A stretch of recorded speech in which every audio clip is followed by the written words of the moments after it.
Wisconsin Eye's 2014 election coverage is brought to you by the Wisconsin Hospital Association. For over 90 years, a valued voice for Wisconsin hospitals, supporting high-quality, high-value care in communities like yours.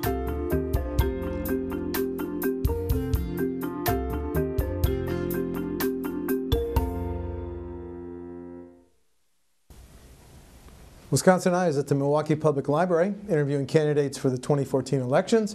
We're interviewing former State Senator Gary George, who's a Democratic candidate in the 4th Congressional District. Gary, welcome back to Wisconsin Eye. Thank you very much, Steve. Glad to be with you. Just have this one note. Wisconsin Eye appreciates the support of the Wisconsin Hospital Association, which represents more than 139 hospitals and health systems, for making these candidate interviews possible. Gary, the Journal-Sentinel asked it this way, just this week. Why is Gary George running? The question raised by the Journal-Sentinel really avoids the main point that I think the voters care about. And that is, there's a real urgency that's needed for the elected leadership in Milwaukee County that we just don't see. I mean, Milwaukee is the worst place in the nation to raise a black child.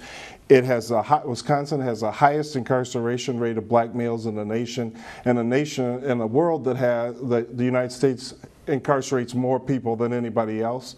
We have a need for jobs to solve our problems, and we just don't see anybody showing the leadership that we need to solve these problems. I mean, this seat does not belong to Gwen Moore, it belongs to the people. And I think the idea that I'm bringing to this campaign is we need urgency to solve these problems. That's why I'm giving an alternative to the voters. Is the tragic figure, the tragic stat that Wisconsin incarcerates more African American men than any other state, is that a federal issue, Gary? Of course it's a federal issue. The federal government does it as well as the state of Wisconsin does it. There are constitutional issues that apply here. I'll give you one solid example. There's no reason, with Colorado having legalized marijuana, with California and Michigan and other states already saying medical marijuana is legal, that so many black men are arrested just for possession of marijuana. It's filling up the jails in Milwaukee County, it's filling up the jails in the state of Wisconsin prison system, and it's filling up the federal prisons as well. We need somebody to show real leadership. And if you just look, for example, the disparity between crack cocaine and regular cocaine, it's got a pure racial impact. And we've had no leadership in Washington to try to do something about issues such as this. But I'll tell you what the number one issue is. The number one issue is jobs. A job solves the drug problem, it solves the crime problem, it solves the education problem. It is the solution to our problems. And we don't see any urgency from the city of Milwaukee, from the mayor of the council, from the county board or the county executive. And the mayor and of Milwaukee and the governor don't even talk to each other on the telephone, Steve. I mean, we need adults in the room to try to solve these problems. And I have a track record, as you know, in Madison of getting things done, and I think I can do the same thing in Washington. Let's talk about your years in Madison. What are you proudest of, Gary? You were co-chair of the Budget Committee. Yes. You and I worked together for decades. Yes. But what are you proudest of in terms of your legacy from Madison? You know, I'd love to walk down memory lane with you about Madison, and I could certainly point to the Marquette Dental School or many other buildings in Milwaukee, or programs such as at the MMSD, which created jobs. But that's the past. I think the voters are not interested in my past or Gwen Moore's past or what the other politicians have to say about this race, who they like, who they don't like. We need an urgency to solve Milwaukee's problems. Think about this, Steve. It took the Black Health Coalition suing the state of Wisconsin to bring more federal money and state transportation money in to improve the bus system. The bus system is the lifeline for so many people to go to work, to go to the doctor, to go shopping, to go to schools, and yet we have no leadership from our congressional delegation to say, hey, those are federal funds. They should be used to help people get to their jobs, help people to go out to where the new jobs are being created, even out in Waukesha County or up in Washington County or down in Racine County or Kenosha County. We don't have that kind of leadership. You know, these jobs in political office, they're temporary, but people get the paychecks, they get comfortable, and they think that if they just are cautious and they don't really tackle the problems, that that's good enough to get reelected. And people in the media, such as at the Milwaukee Journal-Sentinel, your former employer, they don't have the sense of urgency either. They're part of the problem. that it's just good enough and people just settle in and they're comfortable. I intend to offer a real alternative that's not going to be settled in. It's going to be pushing for real change in Washington, and I think I know how to do it. I agree with you. Let's not go down memory lane, but let me ask you this question. If you're elected to Congress, 4th Congressional District, what are you going to be able to achieve in your first term for the 4th District? Well, I'm going to take a much different approach that's been taken. And I think you can tell, since you want to talk about the past, I'm happy to some degree. If you look at what I did when I was elected first, Governor Dreyfus was the governor. I was able to work with Governor Dreyfus. Working with Governor Thompson, for example, we made a number of important changes, including building the Marquette Dental School, putting in billions of dollars into public education. It was really a golden age for Wisconsin's 432 school districts when I was chairman of the Finance Committee for a decade. And look at what I did with school choice. With the Republican governor, I'm the one who wrote that. That ushered in a new era of education reform, not just in this nation, but around the world, where people are really saying, hey, what do parents want to do? How do we empower parents so they can decide not only what kind of education their children will get, but how they can best participate in that education. So that's the approach that I'm going to take. I'm not going to go to Washington and just be an automatic vote on the back bench here. I am going there the same way I did in Madison to make change right away. And I think the voters can have confidence that I'll do it. But more importantly, they know what they're going to get if they keep going the path they're going. And I think they want change. I think you can see that with the Eric Cantor race in Virginia. You can see that in these other races around the country.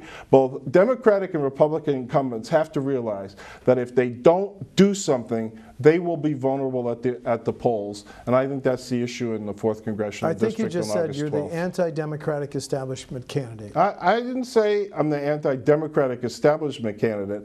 I am just said you're going to raise hell. Okay. I am the anti-Milwaukee political establishment candidate. Because if you look at what's going on here in this town, I mean, there was a headline in the paper, I think, a day or two ago, where Mayor Barrett said he's afraid of the violent summer that's coming up. Well, that's not a solution. That's not a call to arms, being afraid. I mean, we saw this week, which I think is the first time probably it's happened ever, that you had a joint task force between the FBI and the Milwaukee police to come in and raid. Okay, whether that was somewhat for publicity or not, who knows? But that's not the solution. That's not a real plan to deal with these issues. And I think that's what the voters want. That's what they need. I mean, you know from studying the issue, Steve, that most of the gun violence, the serious gun violence in Milwaukee comes out of 4 zip codes. Where is the sense of urgency to deal with that issue? What are we doing about redesign of the neighborhoods? What are we doing about real leadership to make a difference so that it's not just the families that are directly impacted by the violence, but the whole community that suffers from it, the elderly people who don't feel comfortable. A 12-year-old girl got shot this past week in a grocery store. Who or what? I mean, who is standing up for the people?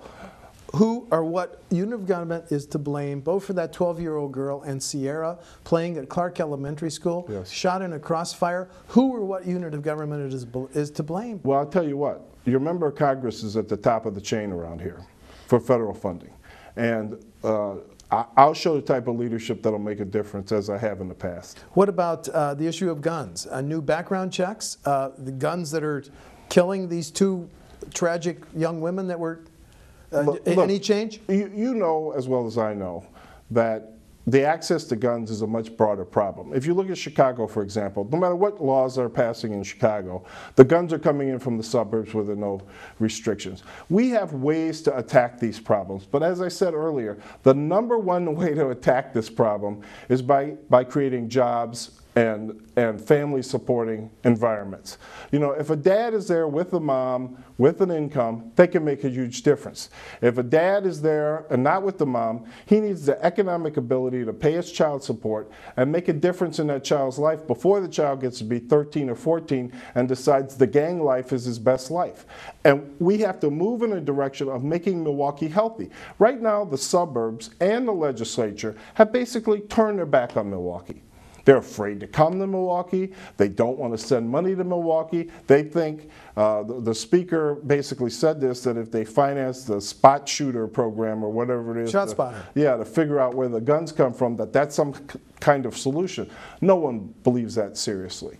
But our congressional representative has to be prepared to take the steps necessary. And I'll stand up to the president if I have to. I mean, I think there are other areas that we should talk about where I completely disagree with the president's approach. For example, with deportations. If I'm elected to Congress, I will stand firmly against the president's deportation effort. I will call immediately for him to end it. Because in reality, you're not going to take hundreds of thousands of people and send them back to Mexico or Costa Rica or whatever country they came from.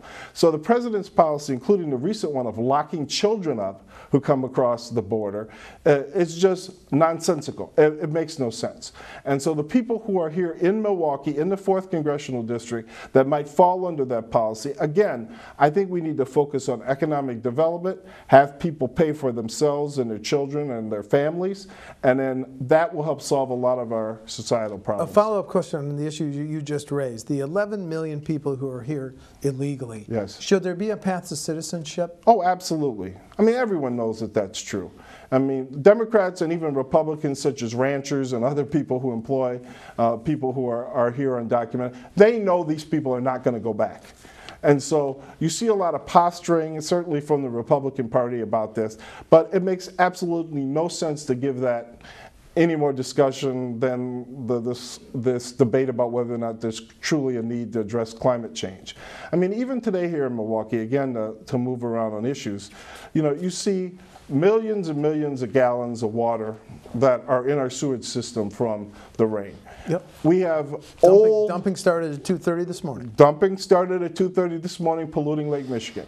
You have old water mains that are breaking all the time, and mains that go from the houses to the streets.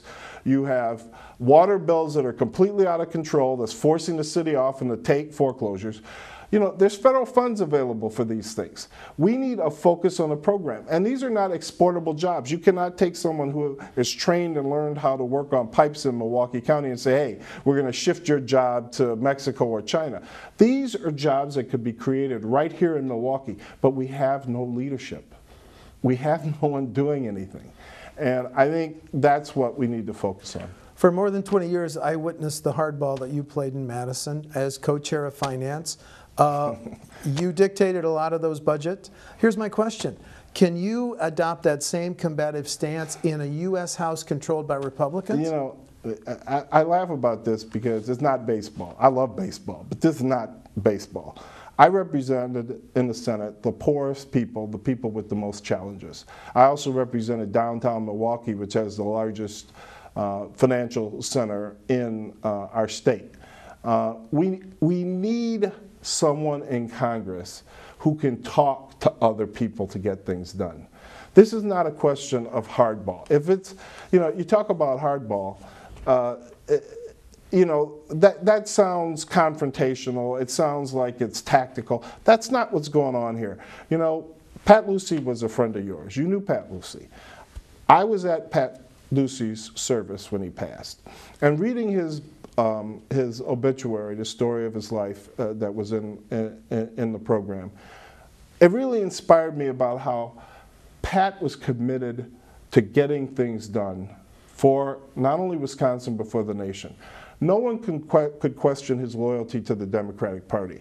He was a strong Democratic Party chairman, he was a Democratic lieutenant governor, he was a Democratic governor, but when he was serving President Carter, he knew the country was going in the wrong direction.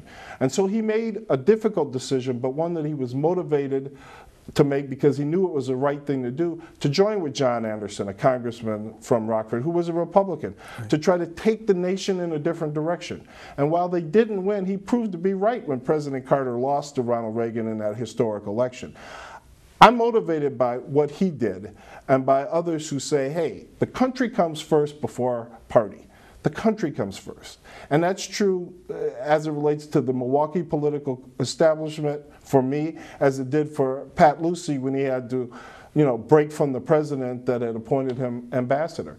We need real leadership here, Steve. If we don't, our problems are just going to get worse. You see now the property values in Milwaukee and Milwaukee County are dropping precipitously. I mean, we need someone to do something, and that's what I'm offering the voters. I have a list of national and international questions, but I want to ask you one more question that comes from what Gwen Moore told me at the Democratic State Convention. She said, you don't live in the district, do you? Obviously, my ties to Milwaukee are solid. Born in Milwaukee, which Gwen was not. Born at St. Joseph's Hospital. I went to school here. This is my home. And my residency in this district is going to be established as is required by law. But no one can question my roots and loyalty to Milwaukee, and no one seriously has. But again, that's a great way to avoid talking about the issues that you should be talking about as a member of Congress. And there are a lot of issues out there that will be brought up in the campaign. Yep. I won't be distracted by any of those, because in the end, the voters don't care about what Gwen Moore wants to do as part of a tactic or a strategy in this campaign, or what Gary George might do in terms of, political tactics or this or that. They want a member of Congress to get something done. They want someone from Milwaukee to get something done. And if they want that, I'm the one I think that they should choose on August 12th. Now for some specific issues. Medicare, Social Security on track to go bankrupt. How would you fix them? I could give you some wonkish response because I certainly studied the issues. But again, I don't think that that's the way to approach those issues. A single member of Congress has a role to play, but what we have to do is start talking to the other side. We need to talk to the Republicans and try to find a real solution. If the Republicans decide they just don't want to talk, then that's on them. Such polarization in Washington, no one's talking to each other.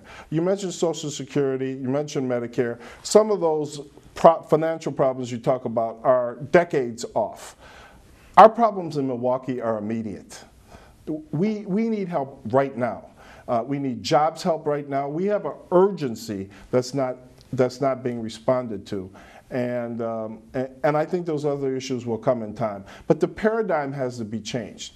The same way that I mentioned about the need to respond to the lake issues. I mean, we have people that attend meetings, whether they're members of Congress, our senators, our members of the House, or the mayor or other local officials.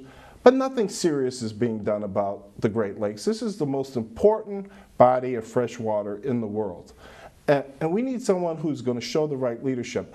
If I were a member of Congress, for example, I would make funding the Water Council my top priority when it comes to environmental protection. I will get in there and I will fight for money, because they are growing not only new jobs, not only are they looking to figure out how to keep that Great Lakes water source pure and available, but they're really trying to create new industries. Again, industries that can't be exported to China. And I think that's what our member of Congress ought to be doing. Has the Affordable Care Act been good for the residents of the 4th CD, Gary? Oh, of course. I think the fact that you can keep your child on your health insurance till the child is 26, since there's no longer a pre-existing condition block for getting insurance, those are obviously extremely powerful tools that have been created to help people get access to insurance. Would you work for eventually a universal single-payer system? That would be better. It would be cheaper, obviously. I would love to see that happen.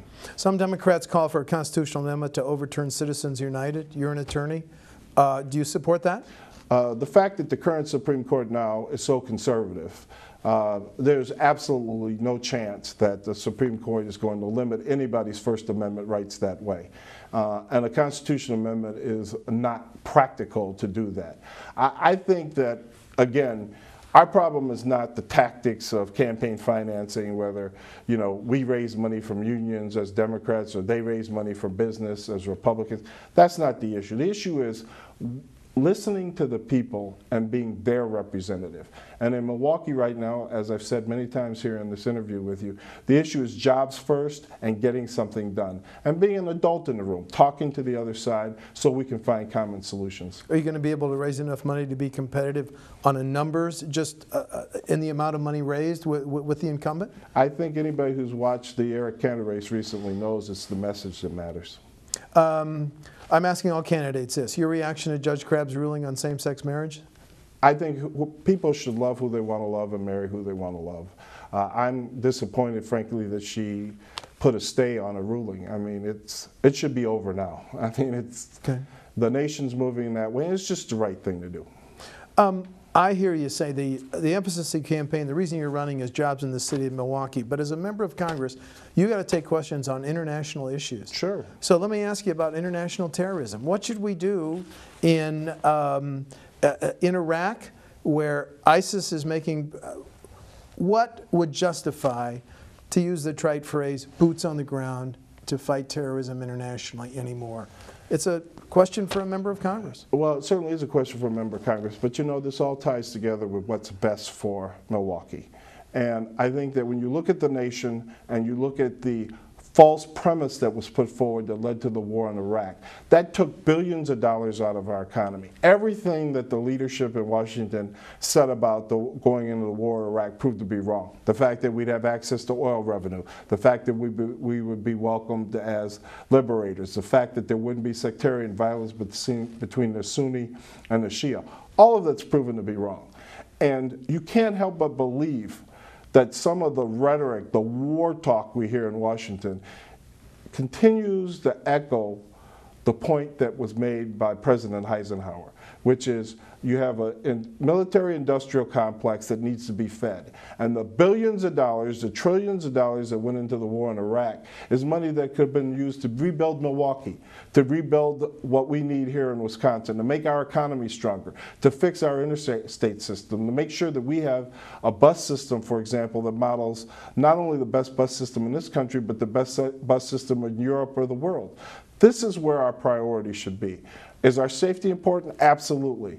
But when we get attacked by someone in Afghanistan and then we go to war in Iraq, I don't think anybody thinks that that made any sense if they'd really thought about it. And I will not get caught up in war fever. My focus will be Milwaukee, jobs, what's best for us, whether that means standing against the outsiders who want to pull us in a different direction. I'm prepared to do that. One more question on foreign relations. Was the exchange of 5 Taliban terrorists for one U.S. soldier a fair deal, Gary? The president has access to information that I'm sure the rest of us don't know.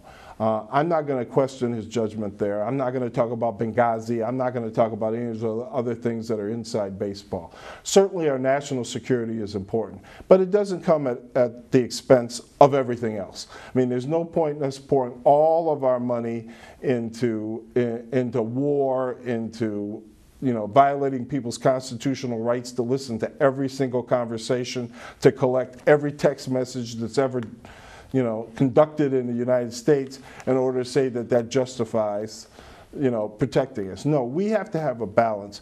But most importantly, our country, in order to really be the leader around the world, has to focus on what really matters. And what matters, and you see this in the World Cup this week, is respecting other people. Focusing on economic development, focusing on trade. These are the things that will make Milwaukee stronger. And then if we're stronger, our people will be better informed, they'll be better educated, and they can help make a collective decision that's wise when it comes to war. You mentioned the Water Council.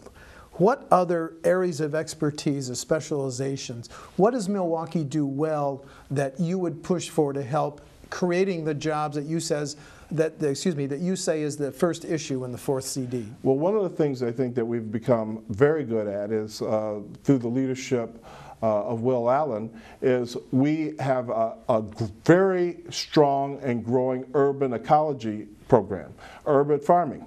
I mean, we're becoming state of the art around the world in farming within the city. That's critical. It helps food prices be lower. It helps bring healthier foods such as vegetables to people instead of carbohydrates and packaged foods and processed foods. I mean, we could invest a lot more in something like that. That is very unique with what we do here. But again, I think our access to water is critical. I think the Milwaukee River, I think the Lake Michigan, these are assets that most other communities would just dream about. Can you imagine what Phoenix would do or Las Vegas could do with water assets like this? We can, I think, modify what we're doing to really focus on how these great assets will help create jobs. I don't think we're doing that, and I think we can focus more on how the federal government can help. I'll give you an example. The federal government has regional administrators. Antonio O'Reilly, for example, is the head of HUD out of Chicago. Kathleen Falk, who Antonio used to be, of course, a state representative in Milwaukee. Kathleen Falk, who was a Dane County executive, she's the head of the Federal Division of Health based out of Chicago. You know, there are a lot of innovations that we could pursue. We have a lot of people in our country, for example, and certainly in Milwaukee with diabetes. We can help, I think, use those federal resources to invest in new initiatives and software and growth technologies that then we can export around the country, but focus on keeping those jobs here. When I was in the state legislature, and you probably remember this, Steve, the Pabst Brewery went out of business and their location came up for sale. Yep. Right in the heart of the city. I called for that becoming a research park because the University of Wisconsin-Madison, as you know, has a world-class research park, so that you take the intellectual property, the intellectual capital that the taxpayers have created at the University of Wisconsin, you help monetize that so that you can start new businesses and create jobs. So it's not just an academic exercise, it's really an economic growth program. We could have done that with that Pabst farm. It started to a little bit now with the University of Wisconsin-Milwaukee Public Health School that's located there. But we need to think outside the box to create opportunities for the bright people who live here, the bright people who work here, and the people who want to come here. We have to find a way to make Milwaukee healthy because there's not another pro basketball team in Wisconsin. It's here in Milwaukee. There's not another pro baseball team. The Brewers are here in Milwaukee. If we want young people to want to stay in Wisconsin, we have to make it not only a healthy place for them to live and walk where it's safe, but we also have to make it a place where they want to grow their families here. They want to stay here. They want to walk the streets of Milwaukee at night and not be afraid. We don't have the kind of leadership to make a difference in that now. I want to provide that. One more question on national policy. Do you support the energy issue? Do you support Keystone? Keystone is an interesting issue, and I think that there's a big part of it for Wisconsin that's not been focused on. And that is, right now, without the Keystone pipeline, the oil and the sand that comes from western Wisconsin, of course, is being transported by rail. We've had an explosion of rail activity, as you may be aware of, here in Wisconsin. Yes. That creates jobs in Wisconsin. Good paying jobs, very good paying jobs. And it also creates side jobs as a result. When you have a busy railroad hub, the restaurants do better. You have other businesses that benefit from that. If not building the Keystone pipeline leads to more jobs in Wisconsin, I'm for not building the Keystone pipeline. Okay. I have one focus: more jobs for Wisconsin. Whatever does that is at the top of my list. There's no question that the Canadian oil sands are going to lead to oil export, whether it goes by rail or pipeline. In fact, there's another pipeline in Wisconsin that people are talking about now. Enbridge? That might lead to more oil coming through Wisconsin than Keystone. There are serious environmental issues that have to be addressed, but the fact that the oil is going to be harvested, if you will, and transported really is without debate. And one thing I do not agree with, using oil as part of our foreign policy. I think our oil ought to stay here. I would not support any change in the federal law to let the oil be exported. That oil ought to lead to lower gas prices here in Wisconsin. It ought to lead to more economic development here in Wisconsin, and that would be my position and priority. You don't want to talk about the past, and you know what? We haven't. But I just have two questions. Okay. What have you learned about yourself in the last 11 or 12 years? And over the period, back then, the federal government said you made a set of wrong decisions. What have you learned about yourself in those years?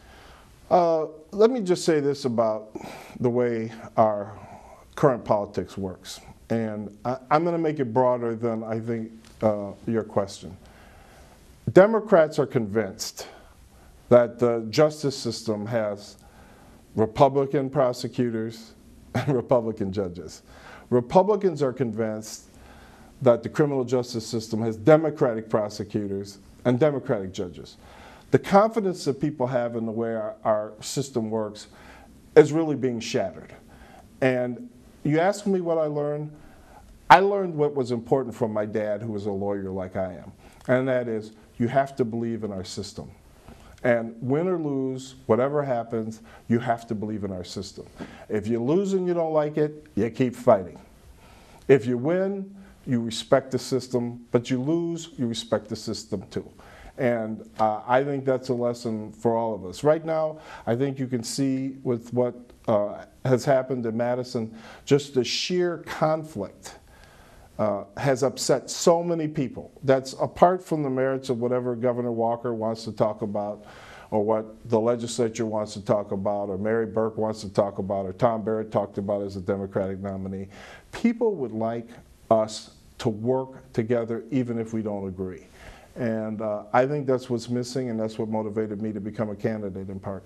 Then my final question on your past, is your felony conviction an issue in the primary, Gary? I think the voters are well aware because of news coverage about all the good things that I've done and the things that they may not like. I am confident that from my almost 25 years as a member of the Wisconsin legislature, 23, that they can see that I can bring results if I'm elected. So on August 12th, I'm hopeful that they give me a chance to show that I can work for them. We've covered a wide range of issues. Any I didn't ask you about? No? I'm sure there are things that you could ask me about, Steve, but I appreciate your time today. Okay. Senator Gary George is a Democratic candidate in the 4th Congressional District, former State Senator Gary George. Gary, thanks very much for talking to Wisconsin Eye. I appreciate it. Thanks, Steve. Thank you.